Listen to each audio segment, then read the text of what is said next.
Okay. Hey, good evening, everyone. I'd like to call to order the City of Bowie regular City Council meeting of Monday, November 18th, 2024, in council chambers. It is now 8:03 p.m. I would ask that all those who are able would join us in the Pledge of Allegiance. I pledge allegiance to the flag of the United States of America and to the republic for which it stands, one nation, under God, indivisible, with liberty and justice for all. Thank you. For the record, Madam City Clerk, do we have a quorum? Yes, Mayor, we do have a quorum this evening. Present in council chambers, we have Councilmember Estev, Councilmember Rogers, Mayor Pro Tem Wolfley, Councilmember Brady, and virtually we have Councilmember Truesdale and Mayor Adams. Okay, thank you so very much. At this time, I would open it up to the council to see if there are any additions, deletions, or amendments to the agenda. I hear none, so moving forward, we will now go on to citizen participation. Do we have anyone signed up, Madam City Clerk? Yes, Mayor, we do. We have 3 persons signed up. Would you care for me to call them up, or would you prefer Mayor Pro Tem Wolfley to call them up? Mayor Pro Tem Wolfley can call them up. Okay.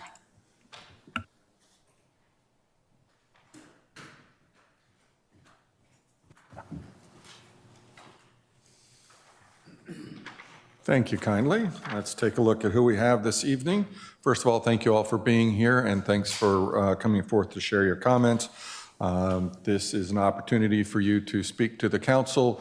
It is not an opportunity for dialogue back and forth. So we will start with that in mind. And the first person on our list is, looks like it's tough on the spelling and reading, and I'm going to go with Larry Bratt, perhaps? Brott? Bratt. Please adjust the microphone so that you can be heard both here as well as on TV. Thank you. Thank you. I want to thank the council. Thank you, Mr. Mayor. My problem is I have a complaint against, unfortunately, city manager, Mr. Alfred Lott. He wrongly accused me of a crime, and then he deliberately sent me a letter, threatening letter from when City Bowie letterhead. And what started all this was, I'm 72 years old. I'm engaged to this lady back here. She's in her 70s as well. We both go to the senior center. Right now, currently, I work as a certified peer recovery specialist at the Howard County Government Department of Corrections. Been working there since September of this year. I'm like I said, I got my peer certification in September. I'm a returning citizen. For those of you who don't know what a returning citizen is, it's someone that's been incarcerated. Now, in 1981, I was involved in a drug-related homicide, double homicide, and I spent the past 41 years in prison. I just got out, paroled, November the 2nd, 2023. Since then, I got trained as a certified peer recovery specialist, and I work at the Howard County Detention Center, as I said. Peer recovery specialist is the only job in America that requires the person to tell how bad they were. And I was a bad guy. I make no bones about that. But that 41 years of incarceration changed my life. I went through programs and everything, and they were very effective. So I'm no longer the person that I once was. I'm doing good deeds.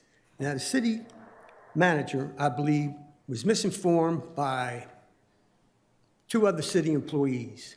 One, Gloria Gaddy at the senior center, who's a notorious gossip. She tried to interfere with me and Barbara Trussell with our personal lives, because Barbara's in litigation against her eldest son. And she also, Ms. Gaddy also contacted Adult Protective Services on behalf of Barbara, without Barbara's knowledge, So Adult Protective Services is now involved in guardianship. So she goes to court January the 15th to fight this guardianship. We have Bird and Bird down here on Fox Lane as her lawyers. I got Bird and Bird after she told me her son was stealing money from her. So I knew that that was senior abuse. Bird and Bird investigated, found it, took the case. We were all set to take him to court. What happened was the guardianship came into play. Then they investigated. The social workers from Adult Protective Services reached out, talked to Barbara's son, and asked where some money was at. He, in turn, immediately sends $69,000 to her bank account. I tell Barbara he's going to try to get that money back, put that money in a different account with your name. So we went to Wells Fargo where she has the account, took the money out, put all the money in a CD account and $15,000 in a checking account.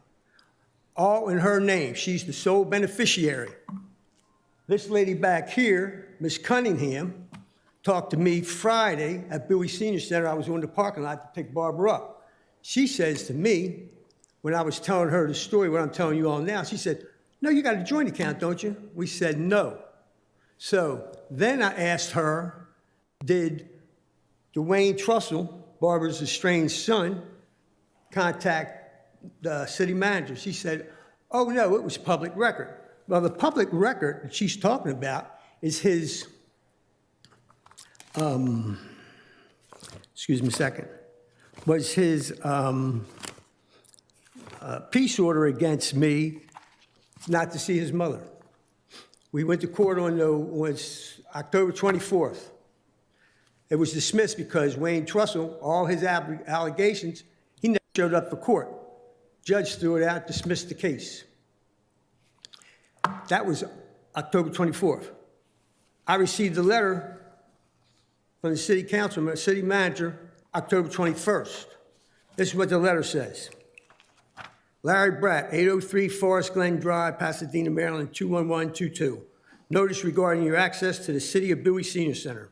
The City of Bowie has become aware that you have been accused of exerting improper influence over a city resident suffering from diminished mental capacity to obtain a large sum of money from the resident whom you met at the Bowie Senior Center. Upon investigation, the city has further become aware that you have a history of extreme violence. The city considers you a threat to other potentially vulnerable patrons of certain city facilities. Consequently, you will no longer have access to the senior center or the city's gymnasium. Should you attempt to gain access to the referenced city facilities, you will be deemed to be trespassing on city property. In that event, the city may pursue criminal charges and you may be subject to immediate arrest. Thank you, Mr. Brett. Thank you very much for sharing your insights with us. Right. So I believe I have 10 minutes. I was told. 5 minutes, sir. 5 minutes? Yes, sir. May I ask the indulgence for another 2 minutes? Tell you what, how about a minute, and then we'll wrap it up, and we'll allow the next person to come speak, right, and then we can move on with our normal business. Thank you. Now, this right here is the show cause order that the Adult Protective Services wrote. Now, the city manager is claiming I'm doing all these illicit, illegal things. They report that they contacted me. Worker spoke with Larry Bratt. He states that he was client's boyfriend and he assists her with transportation and errands. Mr. Bratt reports that the client told him that her son Dwayne has sold her houses and her car. He reports that he took client to Wells Fargo and she withdrew $65,851.85 and opened a CD account with the $50,000 and a checking account in her own name, where she deposited $15,000 plus. Mr. Bratt states that he's there to help client to protect her. He also reports that client has a lawyer, Patricia Cleary, that is representing her in a civil suit against her son. Worker asked about supporting documents. Mr. Bratt stated that he will email the bank document to Worker. Worker received the supporting bank records by email to confirm what Bratt reported about the whereabouts of the client's money. With that stated, I'm just going to say this. City manager got involved in a personal dispute between Barbara and her son, accused me falsely of doing something. If they would have got the public record like Miss Lori Cunningham said, they would have had this. He denied me my due process, my 14th Amendment right of equal protection of the law. So I'm asking this body, I'm asking you, Mr. Mayor, to look into this and write another letter to rescind this letter. Now, I did call Mr. Cunningham, Mr. Lott's office and gave him this information, asked for an interview. He refused to speak to me. So he denied me the due process. That's why I'm here today, to put this out before the committee. Well, thank you for your time. Thank you for bringing that to our attention. I thank you for your time. Certainly. All right, next on the list is George Oyegoke.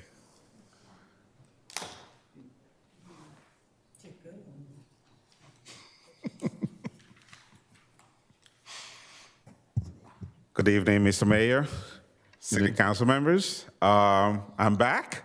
Welcome. So my name is George Oyegoke. I serve as president of Woodmore Estates HOA.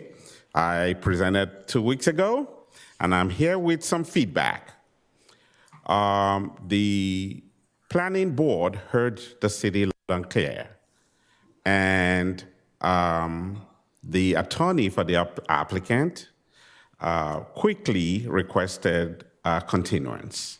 The continuance was based on further consultations with the city and the county. Unfortunately, this morning, Mr. Minot was sent an email letting the city know that there will be consultations with the county, and was very silent on any meetings with the city, even though they plan to connect and still plan to connect to the city roadway. We are going to ask the city council that if the applicant refuses to meet with the city and those in our surrounding communities, there should be government consultations with the city of Bowie and DPI especially. The planning board and the planning department has your letter. I don't believe DPI knows what's going on, and they need to be informed that the city of Bowie is opposed to any street connections to Do Drive. Thank you. Thank you. And the third and final speaker this evening is Mr. Les Konitz. Welcome, sir. It's always a pleasure to see you here in Chambers. It's a pleasure to see you elsewhere as well, but it's nice to see you here too. Well, thank you for that. I just want to say I attended that meeting about deployment of fire and EMT personnel. And while I was there, I was very grateful that Dennis Brady and Wanda Rogers attended also. It's nice to know that the county council members are as concerned about public safety in Bowie as I am. With that, I think that this is an immense big picture problem, trying to get more recruits in. Mostly, one of the big ticket items is that DC, Washington, DC, is hiring firefighters, applicants at about a $10,000 difference more than what PG County is. So if you want to be a firefighter, where are you going to go? Okay, so that's a definite disadvantage. I also had the opportunity to speak to one of the county council members, and it was not Ingrid, okay, who I think we were very lucky to have representing ourselves, representing City Bowie. But I did have a chance to speak with her, and I said, this is a big problem across the board. You have a $170 million budget shortfall, okay? Which, how are you gonna deal with this as far as trying to match what DC is so we can get more recruits? And I asked her, I said, well, how would you close that budget? And basically, the answer was, we're gonna have to raise revenue. Well, I don't think you're gonna be able, there's only one way I can see that you're gonna be able to raise revenue, and it's gonna set a firestorm off within the citizens when the taxes get raised to do so, okay? This is the one thing that I see with this is I don't see any good answer to this whole picture right now, okay? I think our people that work, all our first responders, police, fire, DPI, everybody, every department out there is complaining that they're understaffed as far as I can see. And we have $170 million shortfall.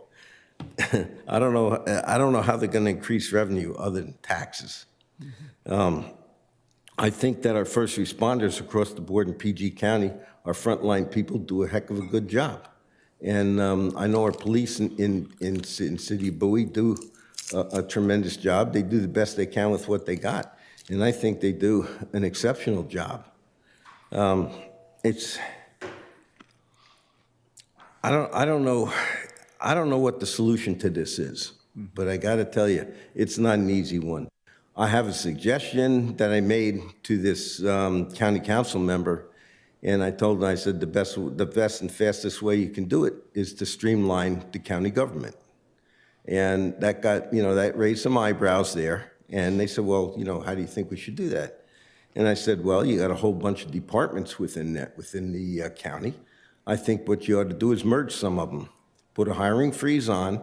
If you need if you have situation where you can move people around to satisfy some of these staff deficiencies, you can do that. If you make the county government smaller, it's going to be easier to manage, and it's probably going to work better. And that was interesting. So what I'm going to do is I'm probably going to write, I am going to write something up and see if I can look into that and send in some suggestions. I may send it in to some of you council members to see what you think about it, okay? And, feel free to tell me I'm crazy if you'd like, okay? It wouldn't be the first time. So I appreciate it. But thank you all for everything that you do. I appreciate you very much. And you're about to hear from another Jersey boy here, so fasten your seatbelts, okay? Thanks again. Thank you, Les. Thanks for being here this evening. And that concludes our citizen participation agenda. So thank you all very much, each and every one of you, for coming in and sharing your thoughts this evening. And then from there, it's presentations. I think we have the Diversity Committee that will be making a presentation this evening.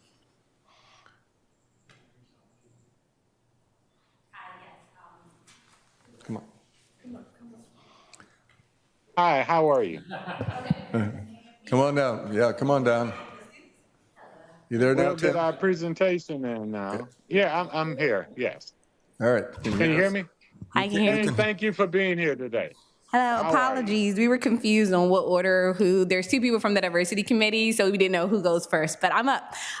Hey everyone, my name is Brittany Bunn. I serve as a member of the diversity committee, and today we are celebrating National American Indian Heritage Month, a celebration of resilience and contribution. Before we begin, I would be remiss if we did not do a land acknowledgement for all of the people, the indigenous folks who came before us, including the Patuxent, Piscataway, Miami, and Pacumpkey people. We'd like to honor them today in our acknowledgements as well.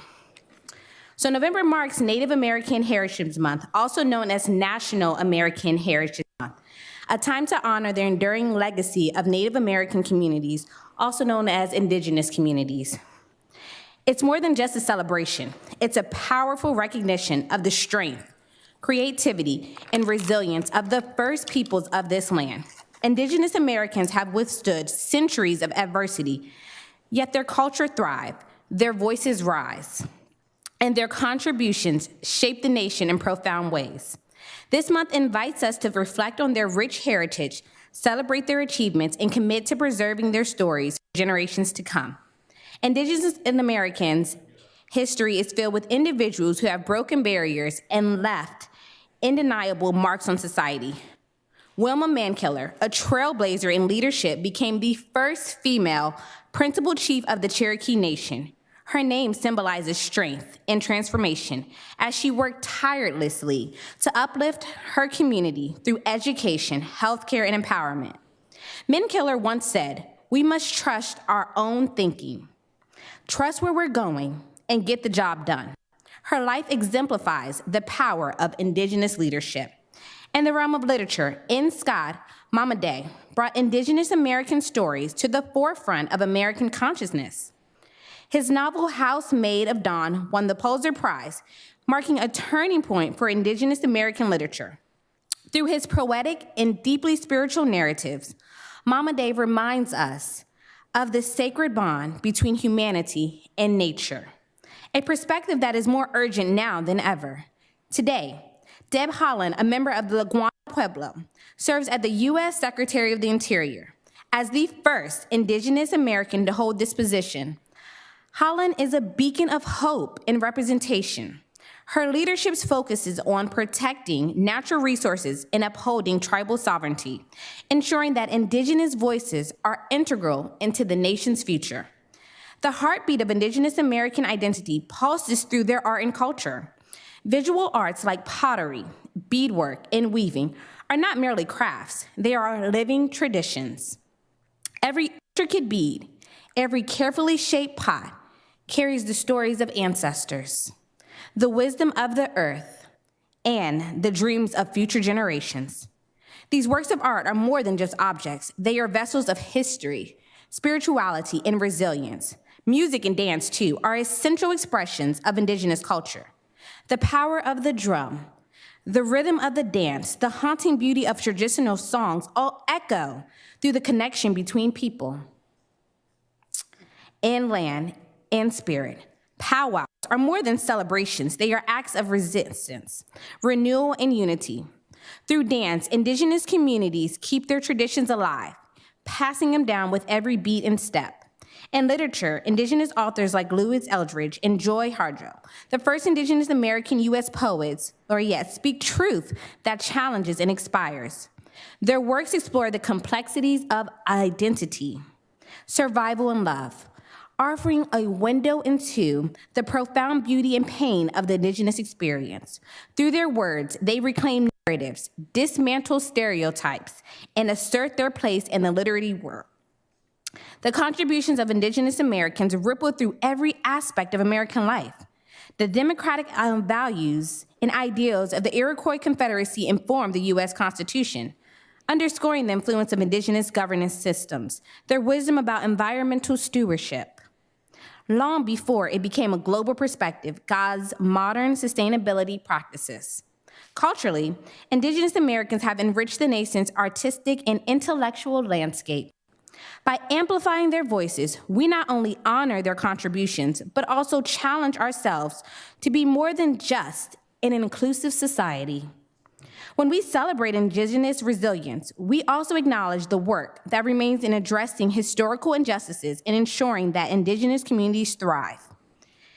Native American Heritage Month is a call to action. It's a time to celebrate the brilliance of Indigenous art, leadership, and resilience while committing to justice and equity. As we honor their past, we must also stand with Indigenous communities in the present, ensuring their voices shape our shared future. Their story is America's story, Bowie's story, everyone's story, a testament to enduring spirit of people who, despite centuries of struggle, continue to rise and lead. Thank you all so much. Thank you so much for your comments. Thank you. Mr. Mayor, if I may have a quick moment, I'd like to make a quick comment. You mentioned Go ahead. you mentioned Wilma Mankiller. Is in her own right quite notable, and in fact that she was sufficiently notable enough that her image is on one of our state quarters, United States quarters. So in 22, she's part of the American Women Quarters Program. There are also at least 3 other Native American women who are part of that program and are circulating in our Change Today. So I encourage anyone and everyone to take a look at your coinage, and you can celebrate in this month's Native American Heritage Month with that in mind. Sorry, you're welcome. Thank you, Mayor Pro Tem. At this time, we will move on to city boards and committees. Do we have any this evening? Madam City Clerk. No, Mayor, there's no city boards or committees appointments this evening. Okay, thank you. We'll now go on to council announcements. I would like to open it to our council members if they have an announcement.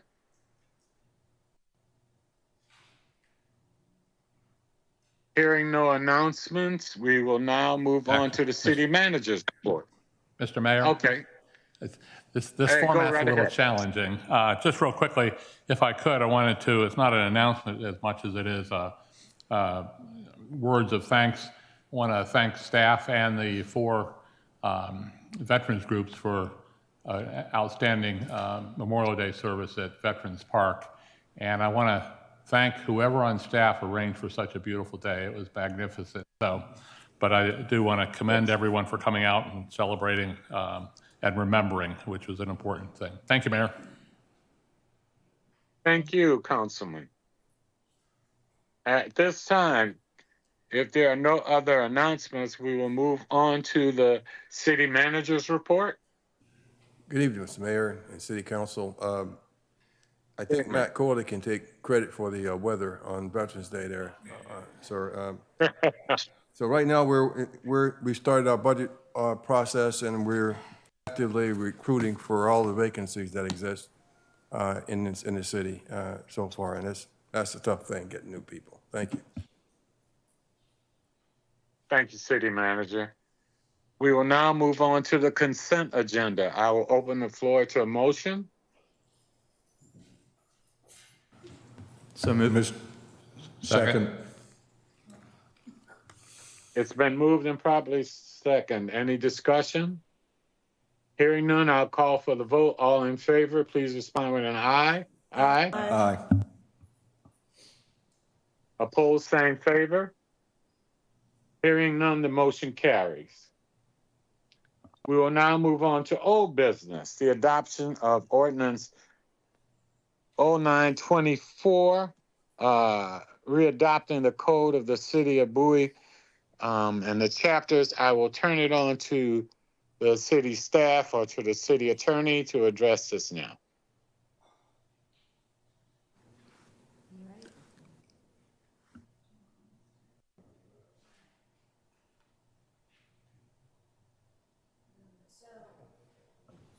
At your last meeting, you had some provisions, a charter amendment resolution that was introduced, and we explained to you that for the most part, those revisions were intended to conform the provisions of the charter references to old and obsolete provisions of state law, for example, to conform them to current references and to make other housekeeping changes of that nature.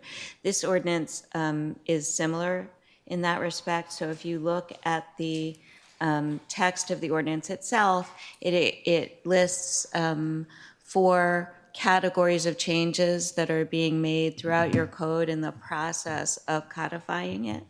And then attached to it is Exhibit A is the actual text of the proposed ordinance. And as you go through it, you will see that all of those changes in there meet those definitions. So there were terms that were modernized and references that were updated, but they are not intended to make substantive changes to your existing code. Okay, thank you so very much for that. Any comments from council? If not, I will declare the public hearing open. Madam City Clerk, do we have anyone to speak? No, Mayor, no one has signed up to speak and no comments were received either electronically. Okay, well, at this time, I will declare the public hearing closed.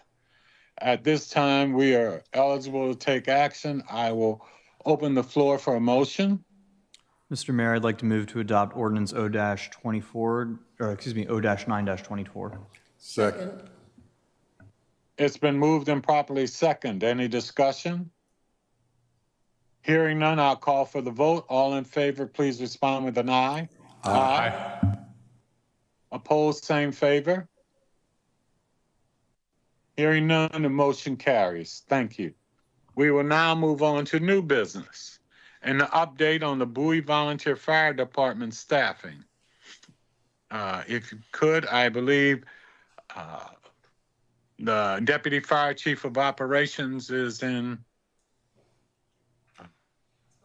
chambers or is joining us this evening.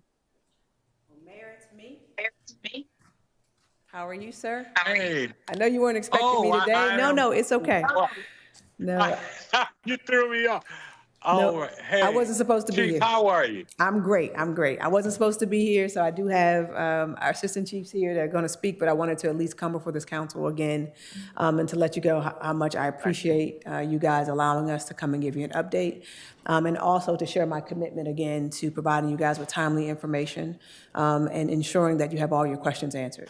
So today, we're going to have Assistant Chief Bender talk a little bit about our staffing plan and where we are, what we saw over the summer, and I think I shared some of that correspondence with you guys already, but just kind of briefly and kind of where we go going forward. And additionally, we're going to talk about a partnership with Bowie State University. Assistant Chief Mike White is going to come up and talk about that phenomenal program that we're excited about. The last time I was before you guys, we were committed to supporting our volunteers with recruitment and retention, and I believe that this partnership with Bowie State University is going to do just that. It's going to take a little bit for us to see the efforts of that, but I'm hoping the presentation today gives you guys some hope for what the future is going to be for Bowie Volunteer Fire Department. So I'm going to let them do what they thought they were going to do without me being here, but I am here if you guys have any questions. So, Chief Bender. Hey, Chief Green, before you step down, Yes, sir. I want to say thank you for working with us on the programs to try and help us in the city of Bowie. I know working with that with Bowie State, I'm very proud of that. And I just want to say thank you personally for that Absolutely. as well. Thank you for allowing us to do it. So it's an exciting program, and I think it's going to be the template for what we do in the county, actually. So thank you. Sounds good.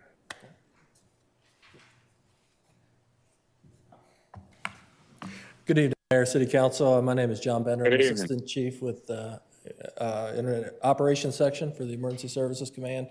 Filling in tonight for Deputy Chief McClellan, who wasn't able to be here. But the chief asked me to talk briefly about the summer staffing plan and where we're at now currently with it.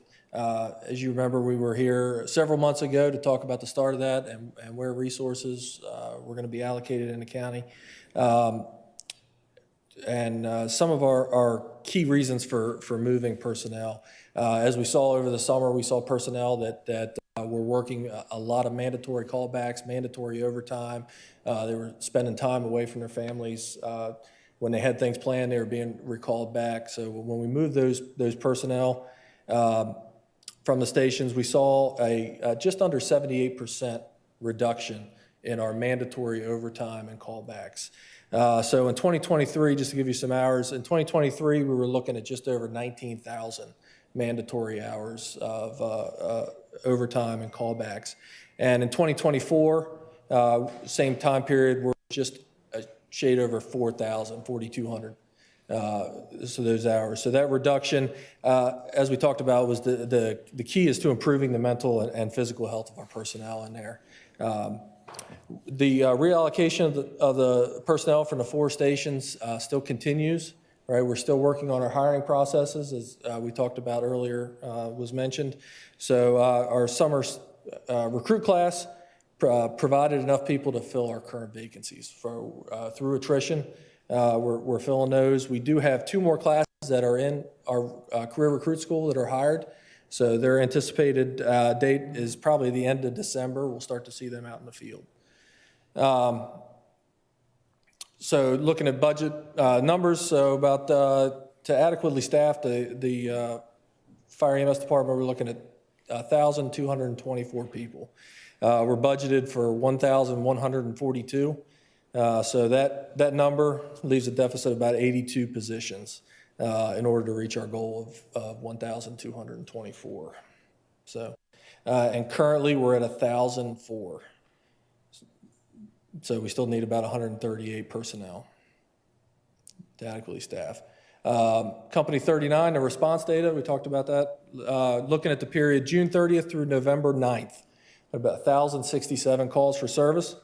Average response time in Station 39, it's Bowie Station on Annapolis Road, is 8 minutes and 29 seconds.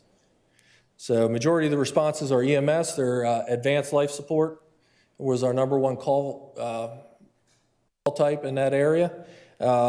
Pleased to report paramedic engine 819 out of the Old Town Station. Remember, we enhanced that service delivery to provide ALS services with that vehicle. So our advanced life support services, we put not only a paramedic on there, but we also equip that paramedic with all the monitor, drugs, and everything that they need to provide that ALS service. So that engine actually went from about 700 calls to just over 1,044 calls for service. So it picked up providing just that ALS coverage to the area. The basic unit that's there, the ambulance with the 2 EMTs, is showing just over, it just showed just an increase of just about 100 calls. The way we actually respond to those ALS emergencies, now that engine and that ambulance go together and can provide either ALS or BLS service.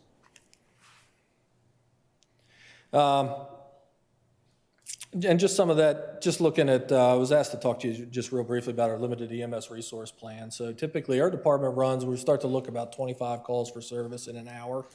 We start to move a lot of resources around. We get questions on how we move them. We use a move up software that it's Live Mom that shows a portion of the county where units are located. And then any holes in the area, we monitor that consistently throughout the day. Much like today, we noticed just as soon as I walked in here, there was one vacancy in the Bowie area. We actually moved an ALS unit to our Glendale station to help cover that response gap. So they'll be there probably for about an hour or two, and then we'll move them back to their original area from Largo. So that software made that recommendation. We made that move so they can provide that coverage to get that ALS unit there. But we start to go into a limited EMS resource plan when 60% of our resources are committed to calls, 60% of our transport units are committed. And we'll start looking at moving those resources, and then further action as we start getting involved. Our hospitals play a part in that as well. If there's wait times at the hospital, the units are there for an extended period of time. We'll start sending EMS officers, battalion chiefs, and command officers to the hospital and get clearing those up.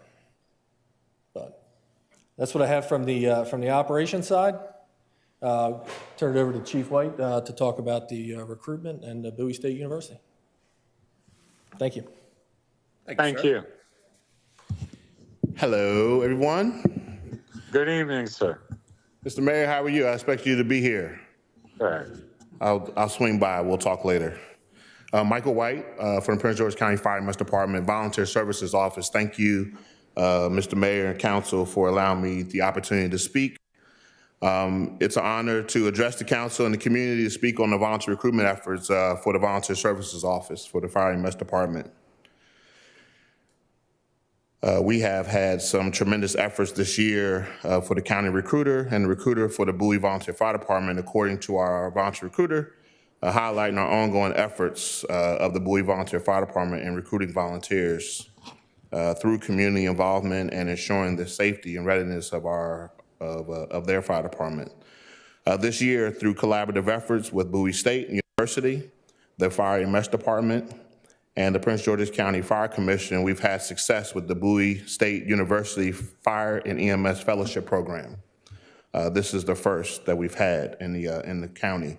On September 18th and October 23rd of this year, members from the Bowie Volunteer Fire Department, the Volunteer Services Office, the Prince George's County Fire Commission, and our volunteer recruiter attended the recruitment sessions on campus at Bowie State University. The team interacted with more than 150 students in the student center. So we were actually on the floor in the student center. We made contact with a lot of folks. As of today, roughly 80 students have been shown interest in the newly formed program with 2 recent withdrawals, meaning that those applicants decided not to join. And what I found out today was they just were afraid it was going to interfere with their ongoing schedule. So we definitely respect that. Thus far, 37 applicants have completed applications. 28 of those applicants have clear background checks and have been provided instructions to schedule their physical exams. 9 of those applicants are still pending background checks. Based on where applicants reside and the experience they wish to have as volunteers in our department, we've assigned 33 applications, or 33 of those applicants, to the Bowie Volunteer Fire Department. 4 of those applicants are sent to, out of those those four of the other ones that were done, one was sent to College Park because that's where they resided, in the College Park area. We had 2 members to the Marlboro Volunteer Fire Department and 1 to the Morningside Volunteer Fire Department. We still have currently 41 students that have incomplete applications, and we're working with the volunteer recruiter and the staff at Bowie State University to assist us with getting those applicants done. Since January 2024, the Bowie Volunteer Fire Department has recruited 9 applications, or have submitted 9 applications. These are applications outside of the fellowship program. Those applicants are at various stages in the process. The county volunteer recruiter is working with the volunteer recruitment committee for the Bowie Volunteer Fire Department to get these applicants through the process. We encourage continued community engagement to strengthen our volunteer programs in the city of Bowie and throughout Prince George's County. Prospective members can check out our programs at joinpgfd.com and click volunteer opportunities. Thank you to Mayor and Judge Adams, the Bowie State University, the Bowie Volunteer Fire Department for their continued support of the Bowie State University Fire EMS Fellowship Program and its success. We plan to use this template, as the Chief mentioned, with our other partners throughout the county. And thank you. Any questions for me? I'll let the Chief yell. Well, first I'd like to say thank you for all you've done. Yes, sir. And Councilwoman Rogers, would you like to? How'd you know? Thank you, Mr. Mayor, and thank you for your presentations. So let me ask a little bit about the Volunteer Fellowship Program.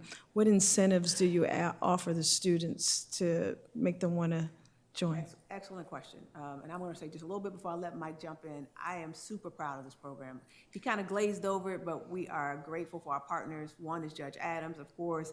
You know, she knows somebody on the screen. I'm not going to say who, but Judge Adams, she jumped in 100% and helped us facilitate the meeting with Bowie State University. So this is an amazing partnership. So some of the incentives right off the bat is housing. And I'll let Chief Mike talk a little bit about that. From someone who had a college student who went to Bowie State University and one who had to fight for that housing opportunity, we know that Bowie State doesn't have a lot of housing. So having the opportunity to be able to stay in a facility that's not far from the campus and to just volunteer to your community in exchange for free housing and training is an amazing opportunity. And that's what the volunteer organization should be about.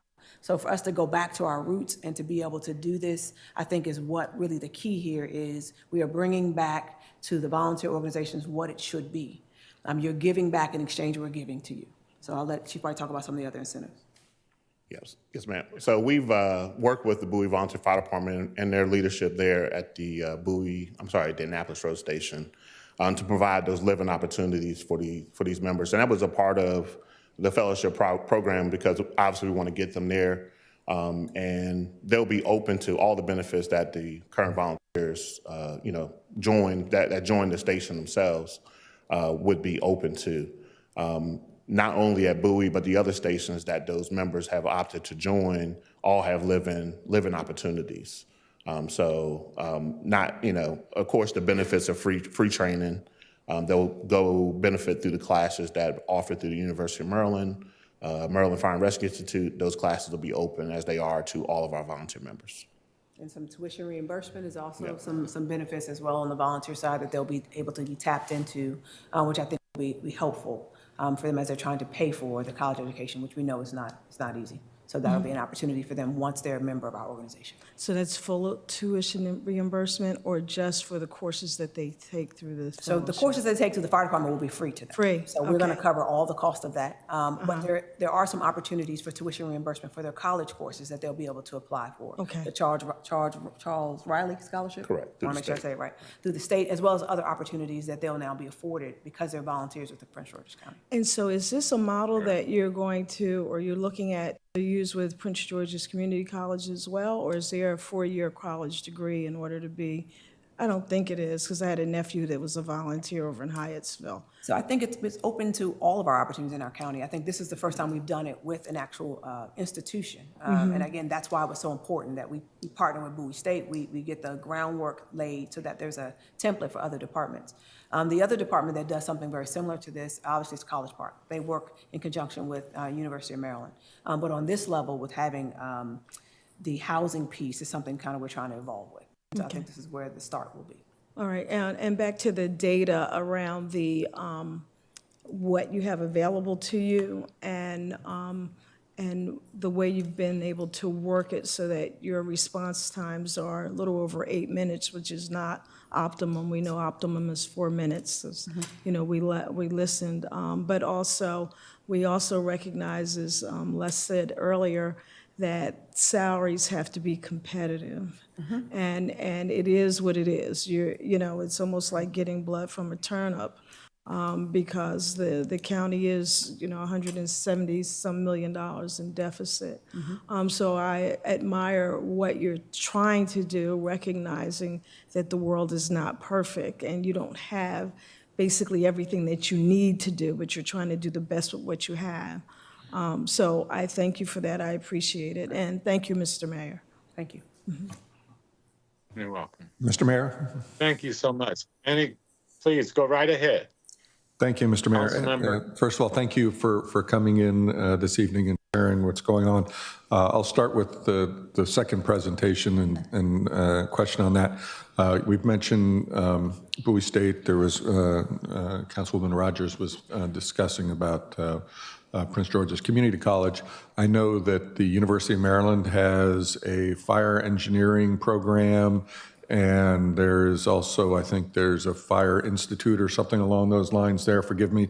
I'm not an alum, so I don't know the details on that. Sound like you are. That sounds good. Okay.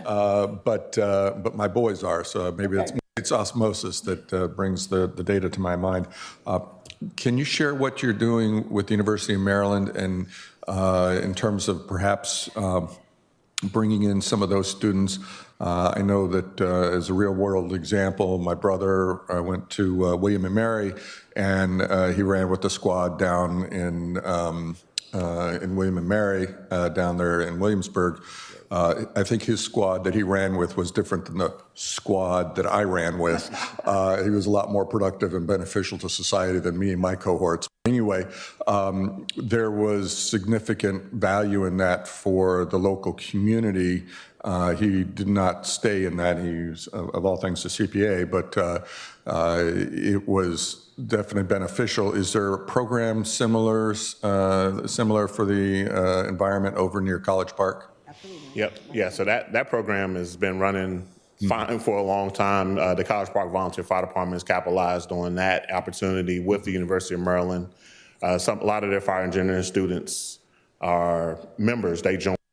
They actually do a great job doing recruitment during the like now into January. They have they're prepping for the summer EMT class that's coming up in June. So those members, because that's one of the few requirements they'll need in order to ride here in Prince George's County as a operational member. So they're prepping, and they do this annually every year. And a lot of those people who are there are actually students on the University of Maryland.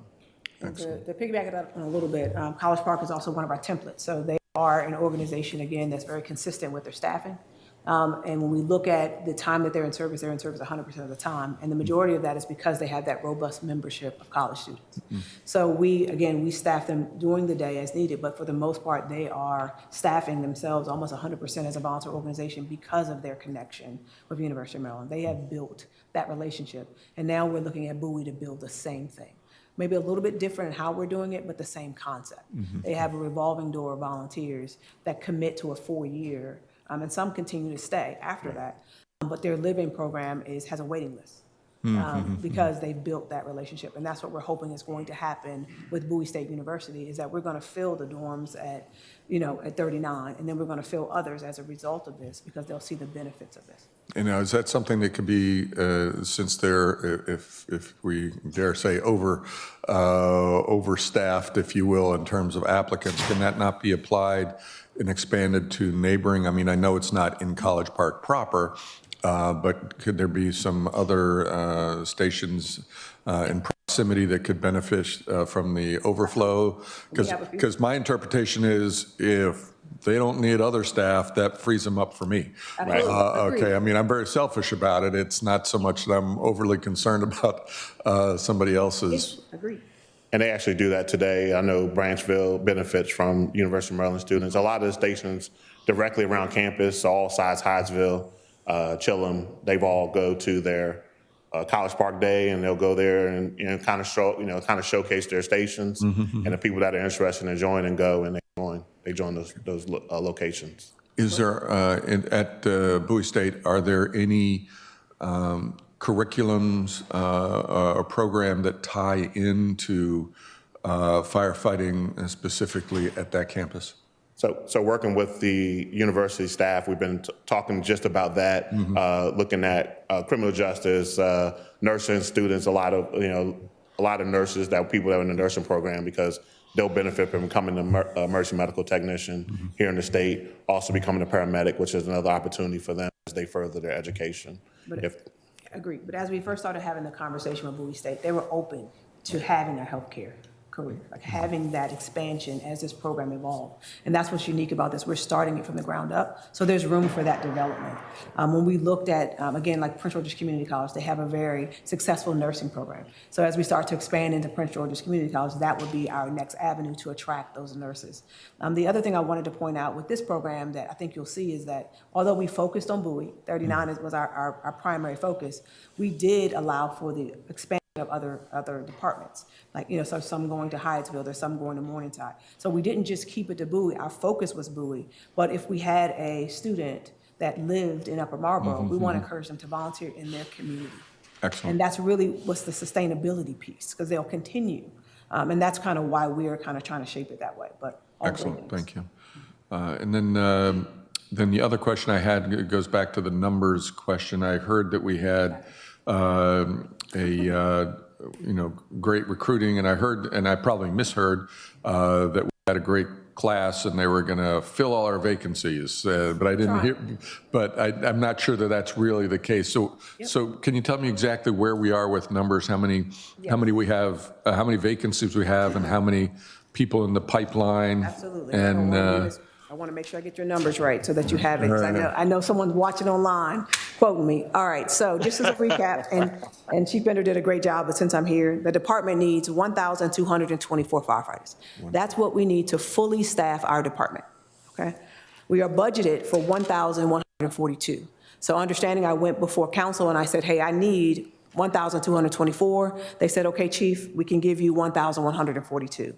So that leaves a deficit of 83 positions to be added just to get to the complement of where we need to be. So, pardon me for a quick question. Does that include paid and volunteer? No, it doesn't. So this is completely just our career staff. Oh, career. Okay. When I go before council, I'm asking for the career staff personnel. But when we look at our numbers, in order for me to get to a fully staffed department, meaning all of the stations that we need a fully staffed career personnel, I need 220 people. That's the bottom line. So this year, I'm authorized to hire 150 firefighters. That's the most firefighters we've ever hired in the history of Prince George's County Fire and EMS Department in one time. So it is not an easy feat. It's a challenge. I'm also competing, I don't know if you guys heard my town hall, but I'm competing against my neighboring jurisdictions with salaries that are higher than mine. We recently just raised our entry-level salary, but we're still among the lowest in the region. I still think people want to work here. This is a great department. We have great benefits, but again, I need to be competitive, so we're fighting for that every day. So that's our challenge. We have a class that just started in September. We have another class that's going to start in December and 2 more in 2025. But we are aggressively recruiting. In the next few weeks, you're going to see another announcement come out. with our increased salary. We've hired a recruitment and retention firm to help us kind of get it out and advertise it correctly. Because again, we don't have all the answers, so we've put the money there to make sure that our advertising is current, it's meeting the right metrics on social media. We have already put our ads on our metro buses, like we're doing those type of things to aggressively get what we need to hire. So that's what you'll see in the next few months, is an aggressive recruitment and hiring campaign to fill those 150 spots so that we can go back into these stations. And did I hear correctly that we have 104 in this September class? 104, oh, no. No. Our September class started with, I believe it started with 29. I have 21 left. We have a class starting of 20 in December, and then the remaining of that 150 will start in March and June, depending upon what's left. So we're saving our larger classes for our summer months, which is easier to maintain. Excellent. Hope I answered your questions. Thank you. Thank you, Mr. Mayor. Thank you. Any other council members with any questions? Certainly, Mr. Mayor. Thank you for coming out. I appreciate the. Councilman Brady. Thank you, Mayor. Back where I was. I appreciate the briefing you provided to the county council last week. It was seemed a little tense, and there were some. I saw three different issues, not this one necessarily, but I saw Aggregate had an issue, Beltsville, and Greenbelt. So, but I appreciate the briefing that you provided, the information you provided. A couple of questions. One, something you just spoke a minute ago. Did you say you're looking to increase salaries of the firefighters? So we just recently increased our salary for our entry level. Our entry level salary was $47,000. We just recently increased it to $54,000. Out of comparison, DC Fire Department is $66,000. Right. So when I have a young applicant looking for where to go, oftentimes they're going to the highest pay. Are your other positions besides entry competitive, or are we still at a disadvantage neighboring jurisdictions? So I believe our civilian positions are very much competitive. We have had some salary reallocations for them. And even when we look at our career department, we are competitive in the upper ranks. So our entry level is one of the lowest, but our upper ranks from our captain on up is some of the highest in the region. Okay. So it balances out. But when I'm dealing with a younger applicant, oftentimes they're not looking at the 10-year program or the 10-year long game. They're looking at what can I get right now. And that's something that we've had to evolve as an agency and understand. We have a new applicant, and they're looking at something different. Traditionally, we've always looked at our fire service as a 20-year retirement. Some say longer than that. What we're seeing is most of our newer applicants aren't staying 10 years. So it's a different mindset when we're recruiting, and so therefore our incentives have to be shaped toward that. In all the discussion with the efforts, and I commend you on what you're doing with Bowie State and trying to develop that as a mechanism to bring people in, you made a comment that I interpreted that it sounded like you were suggesting that the 450 station would be strictly volunteer, not a split between paid and volunteer, or am I mistaken by your comment? No, we haven't made that suggestion at all. Right now, what we're doing, honestly, is reevaluating all of that. But I believe that Bowie Volunteer Fire Department, Station 39 specifically, has an opportunity to have a robust volunteer organization. They have everything needed. They have the leadership. Chief Howard is an amazing chief. I think they have the background to do that, and the proximity to that college and what they can provide. I think it could be a 100% volunteer organization, but we're not there. What we're seeing from them as it relates to their staffing, they're not able to do that. So we see what they're able to produce, even with the numbers that they have on the books. And whether that is because they just need more community volunteers that are living in this community, they're able to come around and staff the apparatus. We're just not seeing them consistently able to do the same things as a College Park or a Morningside that are 100%. So I don't believe they're there yet to be 100%, or for us to say that. Okay, thank you for that. One small bullet point on one of your slides Thursday night seemed to suggest that you're looking at or going to propose contracting out the EMS service. Could you elaborate on that a little bit? So a few years ago, we hired a company. They came in and presented. They had to do it pretty fast, so you didn't get the full presentation, but we hired Fitch & Associates to come in and do a strategic plan. When I took over as a chief, we had no strategic plan at all. We had no outlook for what 5 years would look like or 10 years. So we hired this company to come in and at least give us a blueprint, like where do we go? One of the recommendations they made immediately is that you, again, as the chief mentioned, you're in what we call LERP, you're over-resourced. Like you have so many calls coming in and you don't have the resources to meet those needs EMS-wise. So one of the recommendations that they made was to look to some of the things our neighboring jurisdictions are doing. The District of Columbia, about 5 years ago, outsourced their EMS, their BLS calls to an outside company, Butler Ambulance Company. And basically what they do is they infuse the system with units during peak times. So I know you guys have heard me call our peak units. We're actually trying that now in the Greenbelt area and in the Bunker Hill area, where we have additional ambulances in areas when we know the call volume is going to be high. We call them peak units. So one of the recommendations was that we considered bringing in an outside ambulance company that could bring in the additional resources that we don't have, that could be able to run those BLS calls. And what that will do is, one, it will relieve our system, and it will allow us to allocate our resources to other things. ALS calls, having more ALS service because our BLS is covered by an outside entity. So that is a suggestion that they made, and we are considering that. The reason why we haven't gone that far into it right now is I need to put out an RFP. There's some things that we need to do procurement-wise, but we see it working in our neighboring jurisdiction, and we're piloting it right now with what we're doing now with our peak units, and we're seeing it being very successful. Okay. The last thing, I don't want to come across negative on this, but I see the transition, the June 30th, July 1st, when you implemented the program, as an inflection point. And what I haven't seen since that time are numbers. Right now, you said the average response time for the vicinity around Station 839 is, what, 8 minutes and 39 seconds, I think you said, which is above what I thought you said Thursday. 8 minutes was acceptable, or what your goal was? So our performance times from our calls are between 8 and 10 minutes. What people are talking about is a NFPA standard, right, which we do not abide by. Right. But there is a NFPA recommendation standard that has 4 minutes, 2 minutes, different things. Right. Based on our strategic plan, we developed our performance times based on the resources that we have as a county. What is acceptable for response times for us? Right. And we are between that for Bowie. Now, we have seen an increased calls in Bowie. We have, and we've been looking at that. That's why we put that paramedic engine in place to kind of combat that. Right. And we're moving units. But I wouldn't stand here and say that I'm not concerned. I'm always watching the Bowie area because sometimes it's longer response times. And we have seen that in Bowie. Okay. But my comment/request is going to be, as I said, June 30th, July 1st was an inflection point. Okay. What I need to analyze the success or failure or problems associated with what's being done is what was the average response time for the vicinity of Station 39 prior to June 30th, and what has it been since? Yes. That to me is the measure, the metric that I need to see if we're doing a good job, can we do better? So if that information is available, it'd be helpful if we could get that. Absolutely, and I believe we do provide it on a larger scale, but we can definitely drill down on the time frame that you want. Because we keep that data and we're comparing it on a regular basis. Okay. So that's not a problem. And that to me, we can argue over what is the right number, what's the best number.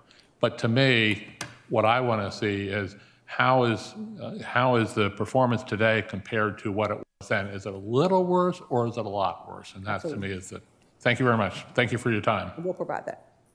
Mr. Mayor?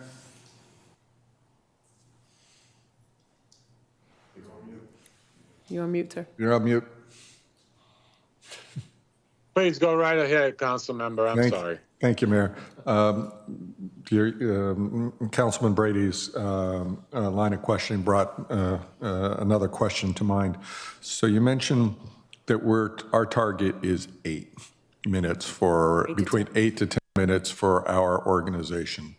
But yet the standard, that's the national standard, is 4 to what? Or is it just 4? It depends on the calls. So each call has a different time frame. But just to put it in perspective, there's no one in this region that follows the NFPA standard because they can't. Even stations that are fully staffed or departments, Montgomery County, for example, they don't follow NFPA standards because it's unrealistic for an urban or a rural area to have those standards. In Prince George's County, we don't staff apparatus. We jump back and forth. So having response times that are geared toward a fully staffed organization that is sitting on a piece of apparatus ready to go out the door is unrealistic for what I can deliver. And so when we changed our performance standards, we wanted to provide realistic expectations for our public. And so before we were operating in a situation where it wasn't. But I have no problem. I think it's worthy to have the conversation about explaining the NFPA standards and explaining why they're a recommendation as well and why we went away from those. And what the reason I asked the question was because if you're only being given the resources, it sounds like the standards are based on the resources that are available as opposed to what the generally accepted standard should be, which begs the question of at 1,200 people at the quote need category only gets you to an 8 to 10. The reality is that if the county as a whole is going to have something that approximates the standard, notwithstanding the vagaries of, urban versus suburban / rural and all those other idiosyncrasies. Right. And we have all of that in our county. So I get it that there's a different answer for somebody in the rural tier than there is for somebody who's in a heavily populated area. But notwithstanding all those variances and vagaries, I would expect that I need more people as a whole to be anywhere near the standards that are the national expectation. It's not only people, it's also stations. When we looked, one of the things that you'll see in the report, and I'll make sure you guys get it, our Fitch report, they made a recommendation for how we could get to the NFPA standards, and they said we needed 79 more stations. That's how dense our community is, right? Yeah. In order to get to each call within 2 minutes and 4 minutes, all the different opportunities. So they provided that as well. And I'll make sure I share that with you guys. So we looked at all of those things and the feasibility of, one, can we afford this, right? And what can we really realistically deliver to our community and still meet the demands and be safe? And that's kind of what we're adopting to and trying to perform. The other question I had for you is precipitated by a visit that I had in an emergency room some time ago. And I observed that there was an EMT there at the emergency room, and he was staying with the patient for a fairly extended period of time. And by fairly extended, I mean like not 5 minutes, 10 minutes, 15 minutes, but hours, which effectively took his unit out of service.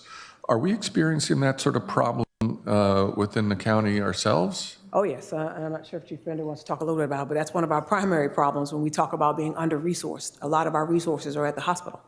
And some of that is, again, just after COVID. We saw a decline in healthcare fields, not just in the fire department. I talked a little bit about it at the town hall, but we also saw it with nurses and the understaffing that the hospitals are experiencing. And to be a little selfish, that's really not my problem, but it is, right?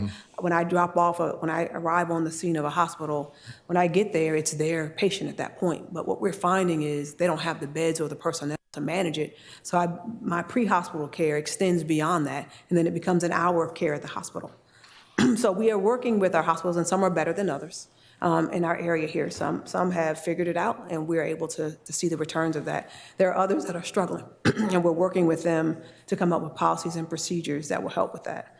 One of the things that we're doing, I'm going to let this gentleman right here talk about some of the things that he's doing because he's so great to come up. I want to just give you kind of briefly some of the things that we're doing to mitigate it because we have implemented some strategies. We are looking hospital wait time. Even I'll give you some examples from today. We were checking on units that were waiting an hour and 20 minutes that were still at the hospital to get turned around. Some of them had lower priority patients that are waiting on a bed, as the chief described. They're waiting for the nurses to clear beds out so they can offload their patient into the room. So several ways we combat that. First, we do it with our supervisors, build that relationship with the hospitals, talk to our nursing staff and those that are in charge, see if we can get how the beds are.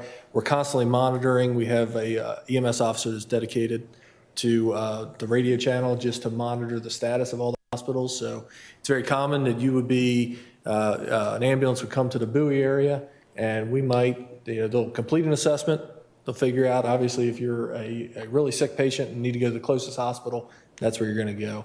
But if we determine that maybe you're a lower priority patient, we've got some time, we can take you to a hospital that's not as wait times are different, maybe somewhere like Holy Cross or Capital Region, somewhere outside of the area. And likewise, other units might come up to Anne Arundel or based on what the needs of the system at the time. And that's when we start experiencing those high call volumes where we're getting 40, 50 calls an hour. That's where we're really looking at the hospitals, who can take, who's got beds available, and where are we getting units turned around. Because the second we push all of them to the hospital, and now we've got 6 or 8 units sitting there for an hour and a half, that we lose that out of the system, and we're constantly covering for them. So we're also looking at policies and procedures, working with the state, the Maryland Institute for Emergency Medical Services, and our medical directors to try and work with the hospitals as far as protocols to be able to drop them off and put them right into beds, put them right into, maybe you go to a waiting area in the hospital. If you don't need cardiac monitoring or need to be on a cot, they'll put you in the process with out in the waiting room. So it's a constantly evolving process, but we've been dealing with it again. It started in COVID, and we understand their dilemma because I have it on the other end. But at the same time, this is what we're seeing every single day. I think he was modest with a 40-minute wait. Sometimes it's an hour, 20 minutes, sometimes 2 hours. We've seen as high as 3. And at that point, we're sending people there to go, come on, I need that unit. You need that unit in your community. So again, that's something that we're working on, but I appreciate you noticing that that's part of the issue. And again, we're working with our partners to resolve it, but it's going to be a work in progress. Yeah. Well, thank you. I appreciate it. And I'm not sure, kind of where to scream for such a thing because it is a tough thing to deal with. And I know that emergency rooms are crowded spots, but they're compromising everybody's, services and safety by not having our units out there. And we're doing a few other things with our community. I think some of it's also community relations and us putting out the message. Not every call is a 911 call. So rediverting them to some of our urgent cares, looking at some nurse practitioner lines. We've been doing some of those things as well to look and see if we can evolve some of our pre-hospital programs, our mobile integrated health, our frequent flyers that are calling all the time. Can we address some of the social services issues that are really causing the calls? So we're doing that as well as an organization, but that's part of the bigger problem and trying to solve it. So. All right. Thank you very much. Thank you, Mr. Mayor. Mr. Mayor? Thank you. Yes. Councilman Rogers, go ahead. Thank you. Just one other comment, because I thought your company that you used to do your strategic planning did an outstanding job, and their presentation was really great, the way they summarized it. Do you have a strategy for communicating some of the highlights of that to the public? Because I do believe if they pulled out key pieces, you wouldn't get as many questions or irate citizens as you got the other night. Just a question, Absolutely. and I'm going to turn off my mic. I think it's an excellent question. So just to preference it, so the town hall was actually the council's town hall. We were invited, and we were kind of given the perimeters of the discussion. We did not have a lot of time because we had a lot of people stand up to speak or wanting to speak. So in essence, to try to be fair to the people who had come all the way there, we cut the presentations in half. And literally, as they're coming in, I know you heard me say, please be quick, please be quick. So he didn't really even scratch the surface of recommendations and what they did. And just when you think about a strategic plan, our first goal was to present to our council, which we were able to do in a closed setting, and then present to our community. We weren't afforded the opportunity to present to the community in a better manner. So I do agree with you. If we had that opportunity, it would definitely be different. I think they would understand a little bit and have a little bit more understanding of how we're navigating going forward with those recommendations and which ones we can do and which ones we can't. I'm also open, if you would like it to be presented here, we can figure out a way maybe that we can have him come back down and present to this council. I think it would be worthwhile for you to see how Bowie fits into the strategic plan and what we see going forward in the future. Thank you very much. That sounds very good, Chief.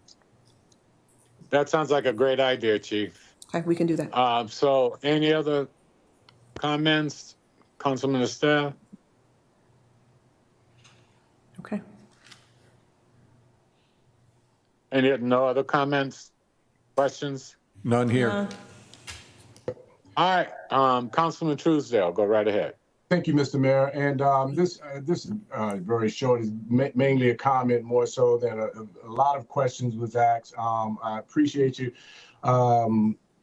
Chief Green and the staff. Great presentation. Thank you for all the work that you're doing. I think my colleague just just had a question in terms of, what can the city, the information that you have, how can the city, push forward that information? You guys have been very engageable throughout the county and the city as well. So I just wanted to commend. It's not really a question, more of a comment. Thank you for, engaging and working. I believe that the Bowie State Fellowship Program is a great idea. So I look forward to great things happening with that. So We appreciate it. And again, we're going to be looking for you guys to help us with the advertising and the marketing of it. I think it's important for our community to know what we're doing to support our volunteers and to continue that pipeline. So I'll be looking for some support as we look at recruiting and retention and putting it out in the next few weeks. thank you so much again. Thank you, Mr. Mayor. Thank you. Well, I'd like to say at this time to you, Chief, and to your staff, and I'll thank you for your transparency and thank you for your being so responsive to us. I am, as you know, extremely excited about the program with Bowie State, but also I want to thank all of you, all of the firefighters, all of those support staff, all of you for the job you do. And from the citizens of Bowie, we want to say thank you. Thank you so much for having us. Thank you.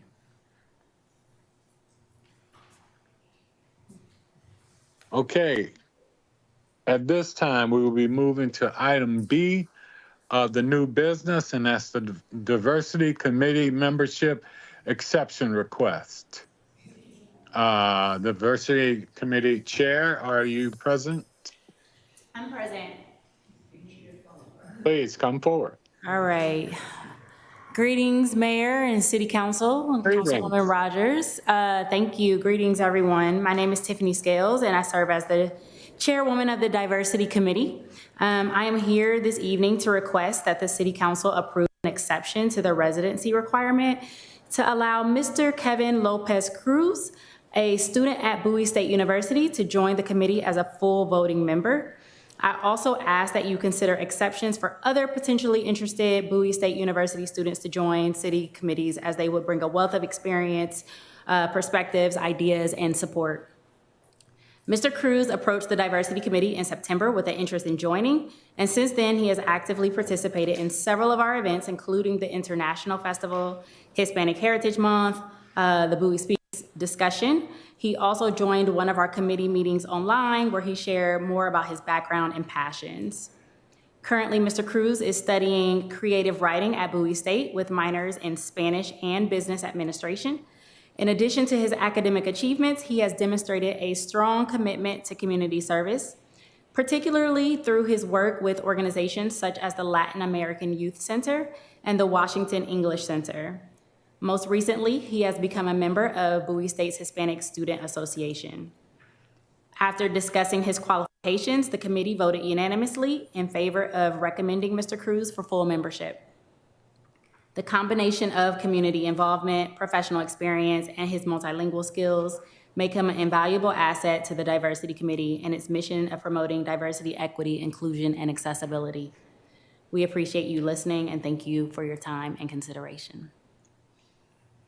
Thank you. Hey, thank you so very much. You're welcome. I have a couple of questions for staff that I will ask, that we take a look and see how that impacts us if we were to do this at this time. I mean, we've had other requests over time of where we wanted to add additional people and change the committees, and we talked about next year having all of the committees come forward with recommendations of their size and all of that, and I think that's still the plan at this time.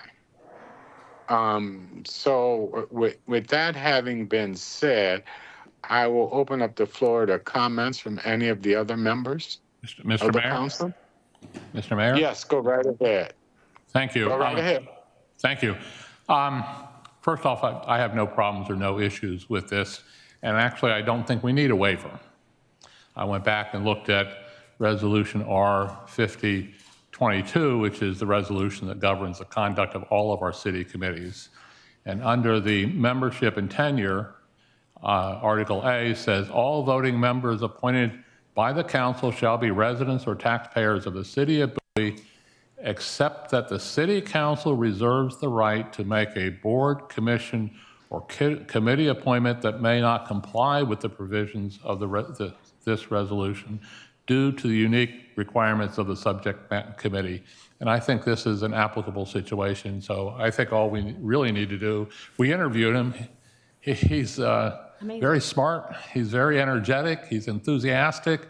I think he'd be an excellent addition to the diversity committee. And so I think citing this, we have the authority already to do this, and he would be a member, we're not trying to increase the membership by a number. He's filling a seat that is there. That is currently vacant. I think we can do that based on the wording of the resolution. So I would support that. Thank you, Mayor. Thank you, Council.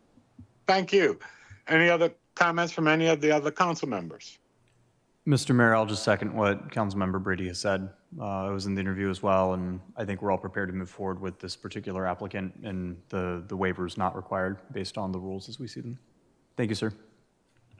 Yeah, as I said, I think what we're also, and that's just a reminder that we do need to have all of the committees look at any changes that they need to their committees moving forward. And we talked about in the spring. But okay, any other council members? I see no reason why we can't move forward, but I'd like to hear from all the council members first. Any other comments? Mr. Mayor? Yes, go ahead. Thank you.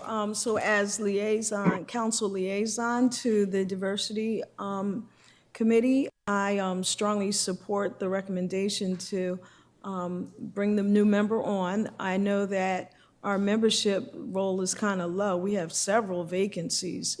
Right, and I believe 4. How many is it? I think 4. 4?